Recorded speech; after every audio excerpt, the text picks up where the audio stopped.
Look at this. This is a head from a low angle. And no one likes to draw this because everyone just gets it wrong, including me. I'm showing you this drawing because 4 days ago I was drawing this. And I'm showing you everything I learned because I gave myself 4 days to learn this.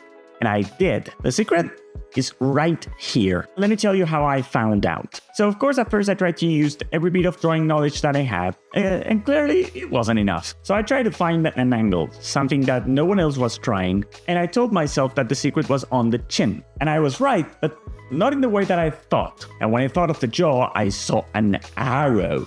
Look at it.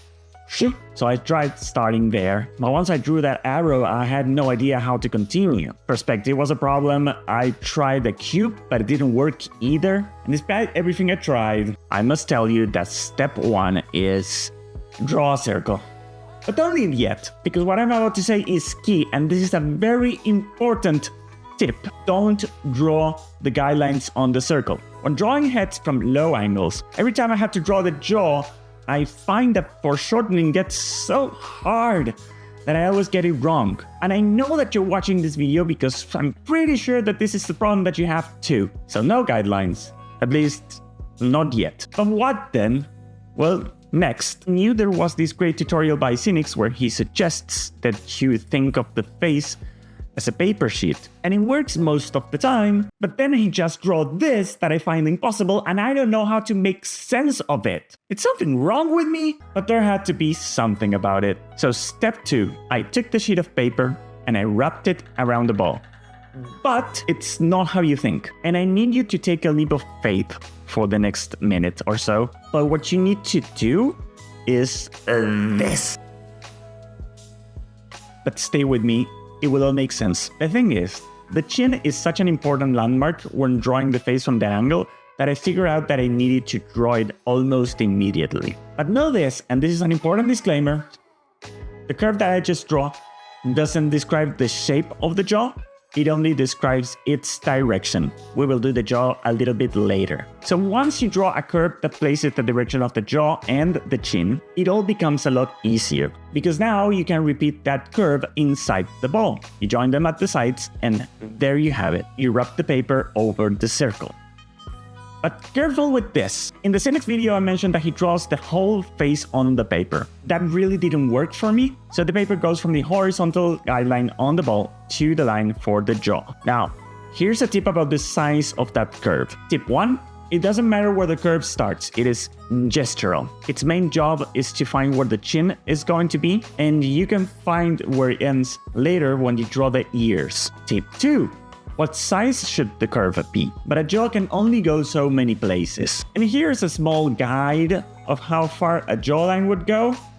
But you know, depending on the type of face that you're drawing, that might be different. So ball and sheet of paper around the ball.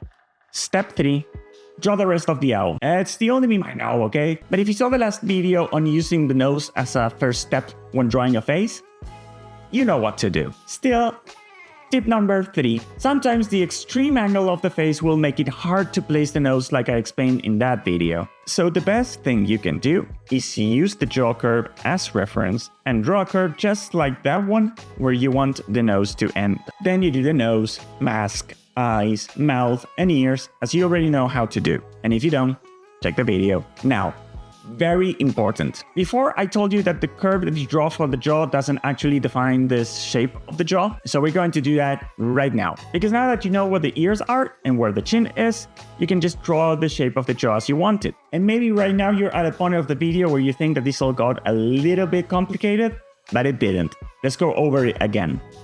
Circle, curve, paper, nose, face, jaw.